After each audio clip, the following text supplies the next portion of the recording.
go. Today we got NBA teammates that hated each other. Like, comment, subscribe, Garden K Journey to 1 mil. In the NBA, it's important to like your teammate because that's the person you gotta pass the ball to. So let's check this out. Shout out Nonstop Sports. Millions of dollars at stake. That's just another day in the NBA locker room. From insults to fistfights and even death threats, these are the NBA duos that hated each other. The early 2000s Portland team was often called the Jailblazers due to the Jailblazers? plethora of notorious characters on the roster who weren't strangers to guns, violence, and various other vices. So when Zach Randolph joined the Blazers in 2001, he didn't have a hard time fitting in since he had a rough childhood and often had to fight on the street. So when a 6'5" Ruben Patterson issued a challenge in the locker room claiming that nobody could out-wrestle him, young Zebo decided to take his chances. He just said bet. Got down at the weight rooms. He coming in like an animal. Can't nobody slam me. So I'm like, he can't slam. I just stood up. Young, so like, can't slam me. I'm standing up. I think he gonna grab me again. We get in the middle. He dropped on me. Went straight to the legs. Grab my legs. Man, pick me up, bro. Like this. And thump me on my back. WWE. And we called it the Slam Heard around the world, and man, I couldn't practice for 2 weeks, had a bruised tailbone. But even though he lost the battle, Randolph intended to win the war. And the following season, the two young Bulls decided to clash their horns again. And this time, it didn't end well for Patterson. a couple weeks later, Zach comes back. So And we practice, we going at it. Ruben getting mad, Quintel killing this Ruben, here you go, bully, try to square up. Why they look alike though? I'm just staring on the court. He looked at me like, what you gonna do, nigga? He looked at me, I took him. Bro, they look like they could be related. wow, hit Rube in his face, he hit him in his eye, and as we found out later that he fractured his orbital socket. Bruh. However, because Patterson was known for violent off-court behavior, Randolph realized that he might have punched the wrong man. We get up out here, he going crazy.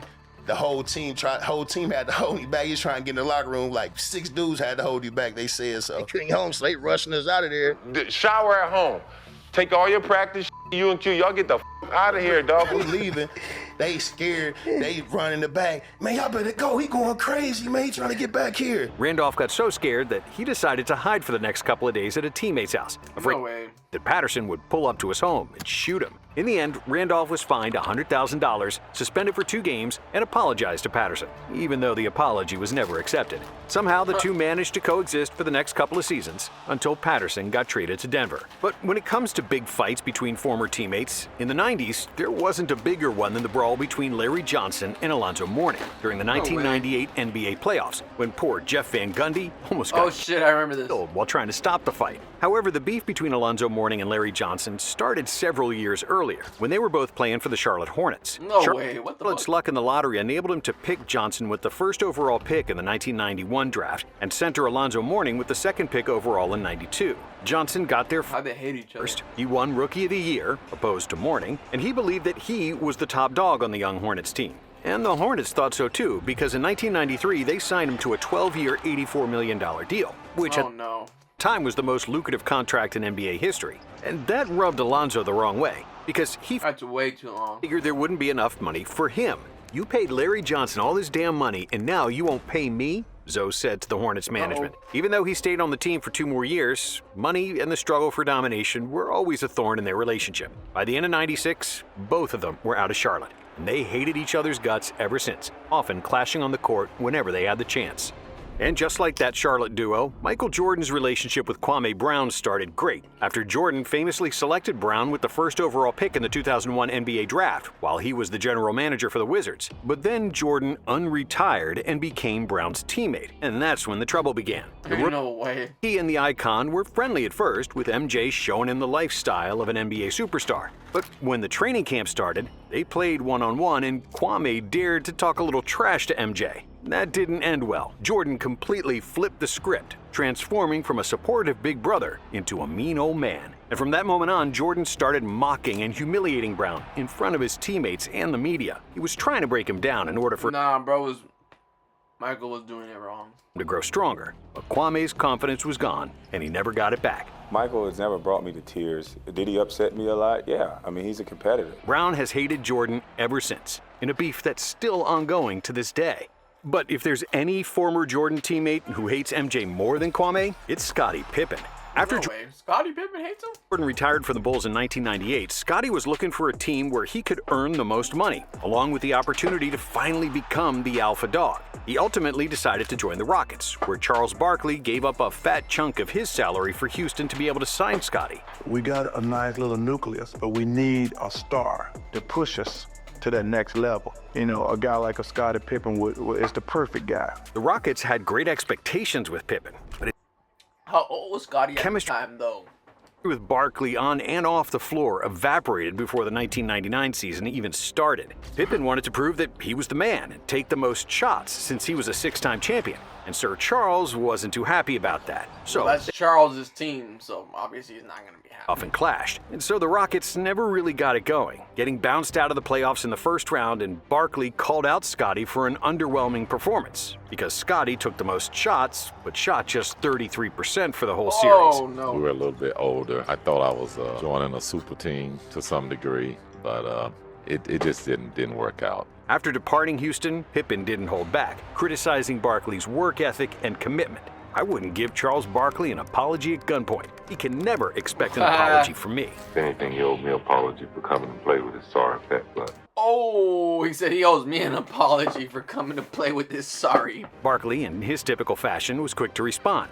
I always carry a gun in my car. If I'd known I was going to run into him, I'd have carried it into the arena. Oh, no. If I get arrested for murder, y'all know he didn't apologize if we ever see But one of the weirdest fallouts Stupid, bro. between teammates happened in 2009 with the dysfunctional New York Knicks. And it all stemmed from a spoiled They're going to have Magic Johnson and Isaiah Thomas, I'm pretty sure. superstar. Before the start of the 2009 season, Stephon Marbury was a two-time All-Star, averaging Marbury? 20 points and 8 assists for his career. During training camp, Coach Mike D'Antoni told Marbury that he'd play fewer minutes than the previous year, which wasn't a total surprise, since Steph came off the worst year of his career and was past his 30th birthday. But Marbury felt disrespected. And Uh-oh.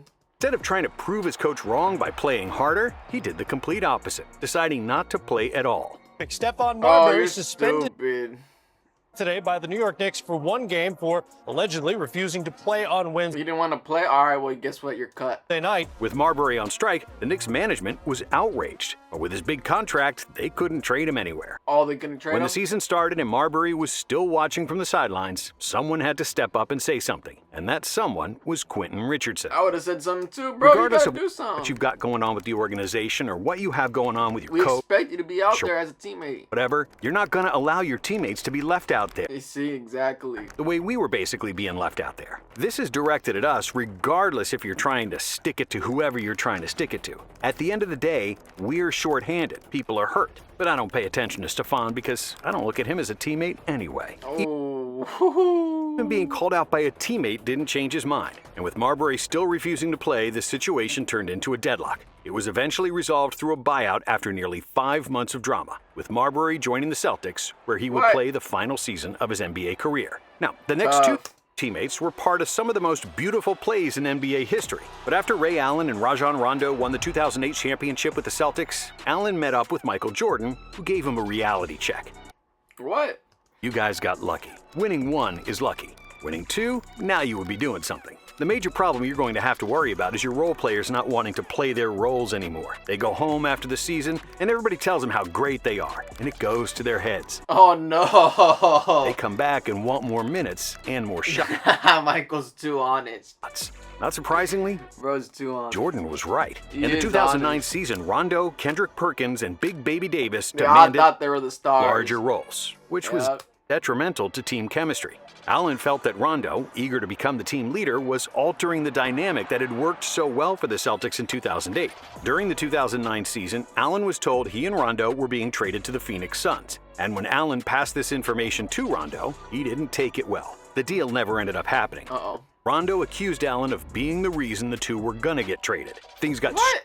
so bad between them that their teammates ordered them to have a boxing match to fight out their issues. No way. They had to box it out. Your teammates said you and Ray Allen, y'all put gloves on to settle y'all feud. That's real? It wasn't a settle feud, but we damn sure put the gloves on. They put the gloves on? Nah, they had a beef so bad that they had to put the gloves on. That's crazy. I never. And so they boxed it out. They put on gloves. Who won? put on gloves and really like threw hands. You could just tell Rondo was trying to knock his head off. But he never connected. But the swings was with conviction. Rondo was like, and I was like, whoa, you know, Ray was jabbing. You know? Nah, they're clowning on Ray. Even after the gloves came off, the issues didn't stop. In 2011, Allen offered to help Rondo with his free throws before practice. Rondo's free throw percentage hovered around 60% that season.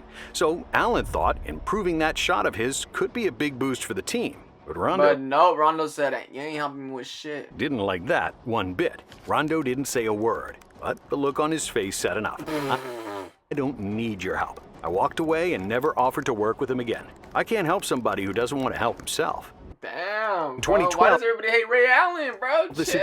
situation became almost unbearable. Allen believed that Rondo started sabotaging him on the court and had stopped passing him the ball, even when he was wide open. After a regular season game against the Pacers, the two started screaming at each other Oh my God. in the locker room. When Allen approached Rondo to try and resolve things on the plane home, Rondo was not interested. I got 11 games to play with you, and that's it, he told Allen. However, when Allen's contract expired at the end of the 2012 season, All right, well, he's out. everyone expected him to re-sign and retire as a Celtic. Why would he re-sign with the Celtics and retire with them? That's some stupid stuff. I wouldn't even do that. Ray had other plans. He signed with the Miami Heat, taking less money for a chance to win another championship. And the Celtics And he did. felt like he stabbed him in the back. Kevin Garnett and Rondo were the most critical of his decision, and they didn't even want to say hi to Allen when Miami first played Boston. I'll never forget that. That was funny. Most critical of his decision. Yo, KG was pissed. say Look at that. He hi didn't want to say hi to him. He didn't want to when acknowledge him. Miami first played Boston. Did this motherfucker just touch me? Go with the enemy? That's unheard of in sports, Rondo said. Can't beat him, join him. That's what it is. For the next decade, most of the Celtics yeah. didn't speak to Ray. And in 2017, And you lost. You kept losing to the Heat. You kept losing. Rondo began organizing a 10-year reunion vacation for the 2008 championship team. He invited everyone except Oh, Allen, I heard about that. confirming that their beef was still ongoing. And Their an beef almost runs deep. identical situation happened to another pair of NBA champions, one of whom was a veteran, while the other was looking for a bigger role. In 2022, Jordan Poole was playing the Jordan Poole? best basketball of his career and was a key player off the bench in the Warriors championship run. However, just like Michael Jordan predicted in 2008, the same thing happened with the Warriors. Poole wanted a big contract, and when he finally got one, These role players want a big contract. You're not like that, buddy. he got a little cocky. During the training camp before the 2023 season, Poole started to feel himself, acting like a superstar, which he was yet to become. This rubs Draymond Green the wrong way, because Poole was there for one championship, while he, Steph, and Clay had 4. Furthermore, Green was still waiting for his contract extension, and he didn't appreciate Poole acting up with his new $130 million contract. So the two started bickering on the court, and one day the situation exploded. TMZ released this Straight video. socked him in the mouth. Draymond punching Jordan Poole. This is the biggest crisis Game up that for we've factory ever had. reset. That's not like one of those fights where you come back and you're great buddies. This is a bigger story than anyone wants to admit. The Warriors suspended Green for the incident, and even though he publicly apologized to the organization, to Poole, and his parents, the situation was unsalvageable. You know, he apologized and professional. You know, we plan on Bro socked him in the mouth. handling ourselves that way. We're here to play basketball, and He doesn't even want to be on the Warriors no more. Look at him. He's like, man, can't believe I got embarrassed in front of my teammates. you know, everybody in the locker room and Bro looks so sad. That's what happens, buddy. That's what happens when you try the donkey. on our team knows what it takes to win a championship. For the entire 2023 season, Poole didn't want to talk to Draymond, and it was a big elephant in the room, which ultimately eroded team chemistry and hurt the Warriors, who lost to the Lakers in the second round of the 2023 playoffs. If the Warriors wanted to have a healthy vibe in the locker room, it was clear that they gotta either get him out of Jordan there. or Jordan Poole or Draymond had to be traded. So Poole got shipped off to Washington. But Poole wasn't the only player whose teammate knocked him out during practice. Well, this is not the way you want to start your season. Bobby Portis. Whose teammate knocked him out. So Poole got shipped off to Washington. But Poole wasn't the only player whose teammate knocked him out during practice. Well, this is not the way you want to start your season. Bobby Portis and Niko Mirotic were in a physical altercation. No way, Bobby Portis? And Portis landed the lone punch, sending Mirotic, their starting forward, to the hospital. Oh. In 2017, the hospital? during the Chicago Bulls scrimmage, power forward Bobby Portis I think I heard about Nikola Mirotic got into a fight. Mirotic got the worst of it, as Portis hit him so hard that he suffered a concussion and 2 broken bones in his face. Oh my God. Me and him got into a little back and forth on the court. We going back and forth, this and that. I score, he score, I score, he scored. And then it was like me. And then he ain't like that. And then he ran up on me, pushed me, and this and that. The two had history before the incident, and Mirotic came into training camp with a feeling of entitlement, which wasn't sitting well with many of his younger teammates. Damn, wow, who would try Bobby Portis with that look? Bro looks crazy. Mirotic came into training camp with a feeling of entitlement, which wasn't... Look at this dude's eyes, just... Oh, this dude looks crazy. Bro's like this. Eyes wide open. Like this. Who would try this, man? But I mean, shout out Nico. Many of his younger teammates. So when Mirotic made an aggressive move toward him, Portis obviously had enough. However, even Bobby didn't know that he was going to injure his teammate badly and put him out of action for over a month, causing Mirotic to miss 23 games. The Damn, bro. Bulls suspended Portis for 8 games without pay because of this, which made it one of the most expensive punches in NBA history. And punches are one thing. But what about when fist fights aren't enough? And Nah, this one was crazy. Gilbert Arenas decides to bring a gun. In Nah. 2009, during a Washington Wizards team flight, Javaris Crittenden was losing to JaVale McGee in a game of Boo Ray. Playing a game called Boo Ray. It was a very small game. Game of was what? losing to JaVale McGee in a game of Boo Ray. Boo Ray? The hell is Boo Ray? It was a very small game. When the plane was already landing and Crittenden still wanting to play to get some of his money back, he started yelling at McGee until Gilbert Arenas got in the middle of it, causing the situation to escalate even further. So you can just see him just fuming. And then he just explodes. That man.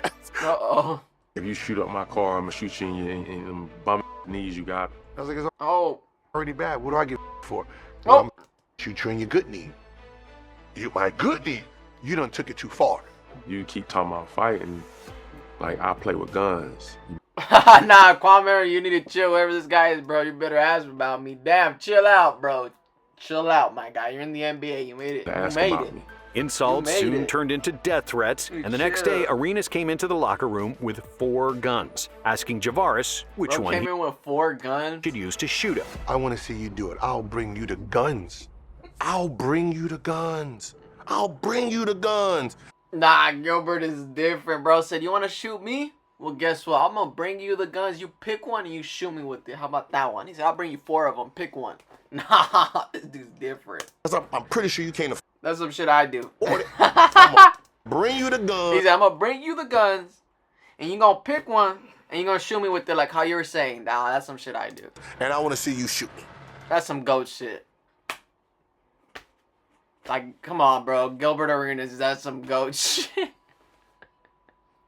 Bro, I know you can't afford the gun, so I'm going to bring you 4 of them. You pick one, you shoot me with this, since you want to be saying you're going to shoot me. That's how we're going to do it. And even though it was all a Because I know you're not going to do it. Bro said, damn, Gilbert Arenas knew. joke to Arenas, he didn't count on Crittenden bringing his own gun, and the Wizards' locker room soon started to look like a Western movie. Almost everybody scattered out and left the room, after which the police got involved, and the information about guns in the NBA locker room soon became public. Because of their stupidity, both Javaris and Gilbert were suspended for the rest of the season, and they have hated each other ever since. I don't even like each other. However, the words police presence are rarely associated with this incident, because there was another skirmish that forever etched this phrase in eternity. I played in the NBA for 16 years, and I've been on TV for 18 years. It's the first time I ever heard police presence. They got, wait. LAPD was called. LAPD was called?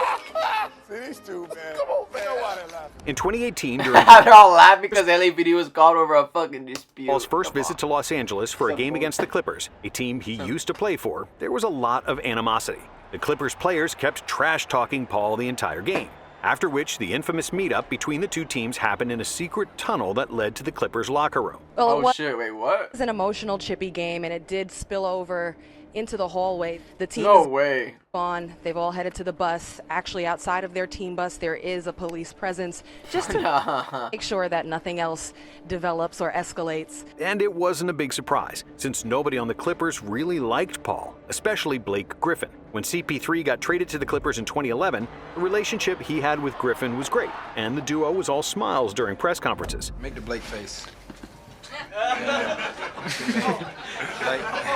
However, over the years, it slowly deteriorated to the point where the two I superstars honestly thought that they had a good relationship. didn't speak to each other. Dang. But it wasn't the only beef of Chris Paul's career, far Yeah, Chris Paul had a beef with James Harden. from it. Apart from being disliked by almost every opponent, Paul's competitiveness often rubbed teammates the wrong way, especially if they felt they were the better player. And before he went to the Rockets, Yikes. CP3 never played with anyone better than him. But in Houston, there was somebody who was better. And it Way was better, James Harden. However, during the 2018 season, the Rockets were in sync, storming to the best record in the league and almost upsetting the Warriors Nah, in they weren't sync, bro. That shit was crazy. I was like, what happened? conference finals. But in 2019, the Rockets weren't as good, and Harden And I got seen this video of Chris Paul trying to yell at James Harden. James Harden was like this. tired of Paul bossing everybody around. The biggest ick for Dead ass, bro's a boss man. He bossed was that around. Harden didn't move enough without the ball, and the two superstars went nearly 2 months without speaking to each other during the season. Is there anybody Chris Paul gets along with? They report he couldn't get along with Blake Griffin. He got out of New Orleans. He got out of L.A. Now Houston. Now there's 3 teams with one common denominator. After they lost Chris to the Paul. Warriors Chris Paul don't get along with nobody. again in the 2019 playoffs, it was clear that they couldn't stand each other, after which Paul was traded to OKC. Now, this next beef between teammates is one of They hit just each rip other, each other off. after which Paul was traded to Nah, this meme was iconic right here. This meme was iconic right.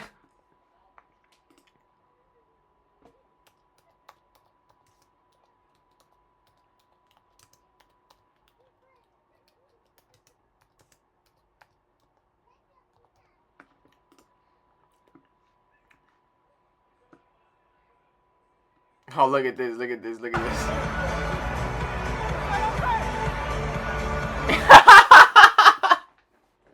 Bro, look at that shit out of here, man. Listen what the fuck I'm saying. Oh, I knew this chemistry was done when I seen this. What's that? That's what I'm saying. Man, get that shit out of here.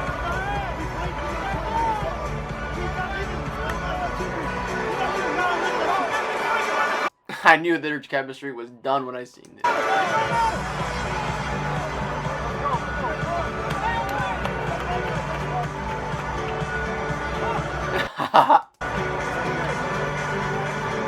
Yo, coach needs to tell him to knock that shit off. Oh,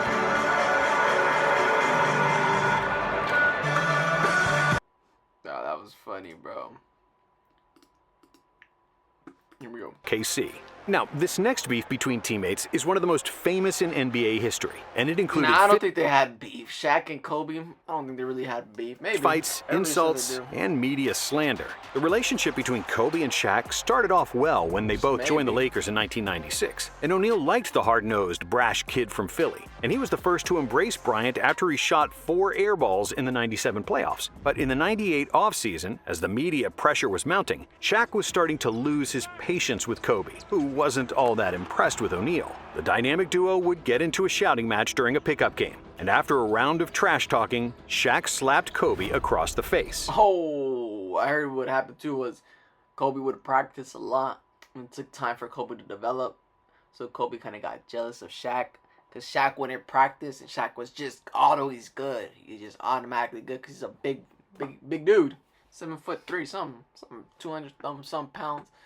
She's funny though. Before their teammates had to separate the two hotheads. When Phil Jackson joined the team, Shaq got into the best shape of his life, which was always the biggest issue for Kobe. But this time, Bryant was the problem, as he wasn't willing to adapt to the triangle offense, often ignoring open teammates and trying to score the ball himself. All the Lakers loved Shaq, and almost none liked Kobe, who wanted to keep to himself and didn't want to socialize with anyone outside of basketball. "My teammates hate me," Kobe complained to general manager Jerry West. "If I was your teammate, I'd hate you too." Oh shit. West replied. That sobered Kobe up, and he started to play team basketball. He would ball hog a lot. Helping Shaq and the Lakers to win their first title since the days of Magic Johnson. In the next 2 years, there were no major issues, as the Lakers were too dominant for everybody, winning the championships in 2001 and 2002. But after that third ring, Shaq was content with his career and his 3 finals MVPs. So he enjoyed his summer, opting to delay his toe surgery just before the offseason. I've got hurt on company time, so I'm going to recover on company time. Nah, I got hurt on company time, so I'm going to recover on company time is crazy, bro.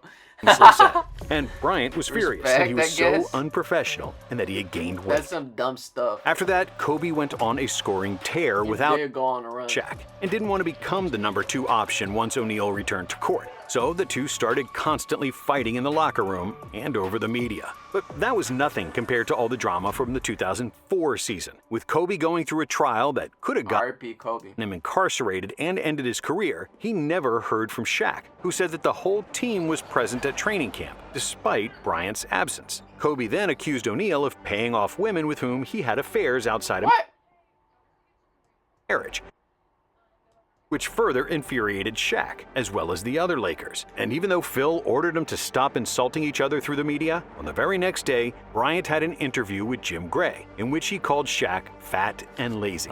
He said the guy selling donuts at the 7-Eleven had more pride in his job than Shaq did.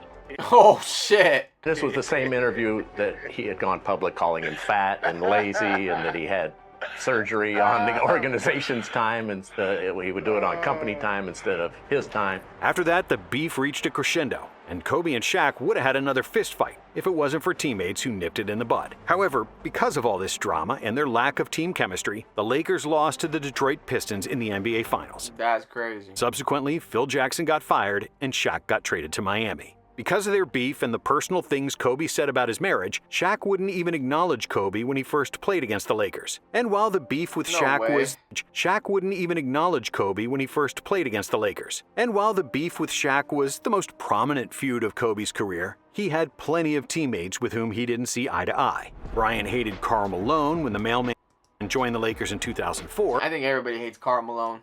After Malone made advances toward Kobe's wife, Vanessa. After Shaq left, Kobe was stuck with a mediocre team, headlined by the legendary Smush Parker, whose basketball career is famous only because of his beef with Kobe. Bryant berated Smush at every chance he could, and they both trash-talked each other in the media long after Parker's 2-year stint with the Lakers was over. And then, of course, there's Dwight Howard. Dwight Howard. Kobe never liked Howard from the start of his career He with the Lakers. Kobe didn't like nobody, bro. Kobe couldn't get along with nobody. And neither did Steve Nash, who clashed with Dwight often. Oh, he got along with Steve Nash, though. Called Dwight soft when they had an altercation on the court, and said he started appreciating Shaq more after his tenure with Howard. I didn't have a personal problem with Kobe. I just think that we were on 2 different levels mentally. Yeah. However, Kobe wasn't the only superstar who wasn't a fan of Dwight Howard when they were teammates. After he left the Lakers, Howard joined James Harden on the Rockets. And They're pretty good. First, the guard and the center had a good relationship. In their first season together, they both made All-NBA teams, and the Rockets won more games than they did in 7 years. See how good they're going to be.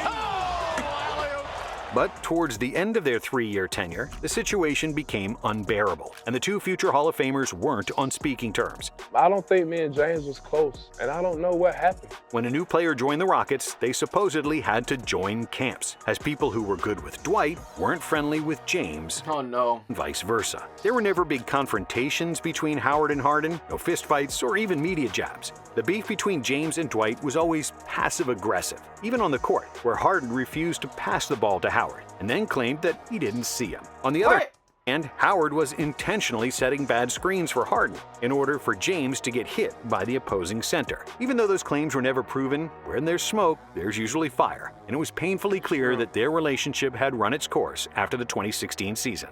I didn't really know how to talk to him like that. Right. When it seemed like it had gotten to that point, where when we first got there, it was cool, but we're not even talking no more. Like.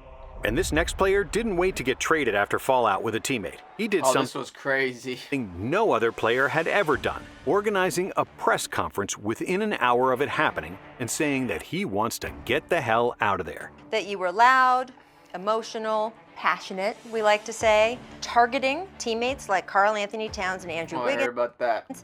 that you told GM Scott Layton, quote, "You effing need me." Story goes that supposedly, I don't know, but story supposedly goes that Jimmy hooked up with somebody's teammate's girlfriend and it caused some friction, and then it just caused more tension throughout because Jimmy kept rubbing it in. I mean, I don't know if that's true, but I'm just saying the story. That's the story I heard, why Jimmy got traded. Because Jimmy, you know, Jimmy likes to do a lot of Jimmy things. Doesn't keep it in his pants. I mean, I don't know though. This is a story. That's why there was another story of Jimmy B not being in the bubble, and he had that whole incident with Rachel Nick. It's never an easy teammate to deal with, especially if you weren't given 110% in practice. Just like Kobe and MJ, Jimmy was disgusted with players who didn't share the same work ethic as him. And after he led the young Timberwolves to their first playoff berth in 14 years in 2018, Jimmy Butler grew unhappy with Karl Anthony Towns, and especially Andrew Wiggins. Their nonchalant approach to the game and inadequate level of professionalism rubbed Butler the wrong way. After one practice, Jimmy exploded. Jimmy started talking to the GM, everybody in the gym. Y'all better pay me. I'm like that. I'm like, he is nuts. Y'all think that team can win without me? I'm him. Pay me. Nah, Jimmy, you're doing too much. Pay me. I was honest. Was I brutally honest? Yes. But I think that's the problem. Everybody's so scared to be honest with one another. If you didn't like the way that I handled myself in practice, one of the players come up to me. Somebody say something. Anybody. I'm not I gonna respect that. Get offense. It's not personal. Ultimately, the situation between Jimmy and the two young stars became unbearable until Butler's trade request was finally granted. But this next beef is the strangest of them all, and arguably one of the most this one was funny. D'Lo and Nick Young, when Nick Young got exposed. famous ones of all time. During the Ricky 2016 Azalea. NBA season, D'Angelo Russell was a brash young rookie, living his dream after the Lakers selected him with the second overall pick. D'Angelo became good friends with Nick Young, and the two hung out a lot. Because they had that friendship where they just always bothered each other. They always ran pranks. Yeah. And they just went too far. During one night on the road, Way too far. Russell kept asking Swaggy P about his romantic exploits. But what Young didn't know was that D'Angelo was recording it all. Fucking idiot. What, D'Lo? Why would you record my guy? I thought it was just asking questions, like being a rookie. You know how the rookie just asks best questions. So we just chilling in the room. You know, we in San Antonio, had nothing to do in San Antonio, so we just talking, not thinking, you know, I'm being recorded. Bruh, you can't be doing that. That ain't no real friend, bro. You told my video all that. Not thinking that the conversation would ever leave the room, Swaggy P kept yapping about different women he slept with, despite being engaged to rapper Iggy Azalea. Do you know how that video got out? Because he didn't actually post it himself, did he? He said he did it, but How would that video get out if he didn't post it? how else it got out? Under unknown circumstances, the video somehow got posted online, seriously breaching the locker room code and effectively ending Young's relationship with his fiancée. They didn't even want to like high five D'Lo. D'Lo would be walking around, bro. They would just ignore the guy. That shit was crazy. You had good ones. Then you got snitched on. You find out that Russell snitched. God Russell! Of course, that didn't sit too well with Young, or anybody in the league. The NBA is one big You brother. could be saying he shouldn't have been cheating then. And this was a severe breach of trust. D'Angelo was ostracized by Young and the rest of the Lakers, which ultimately led to his trade after only 2 seasons in LA. Nah, he ruined his. I feel like he didn't ruin his career, but he kind of ruined where he was going from that. Like I'm subscribed, got to keep your normal. Yeah. Bye, have a great time.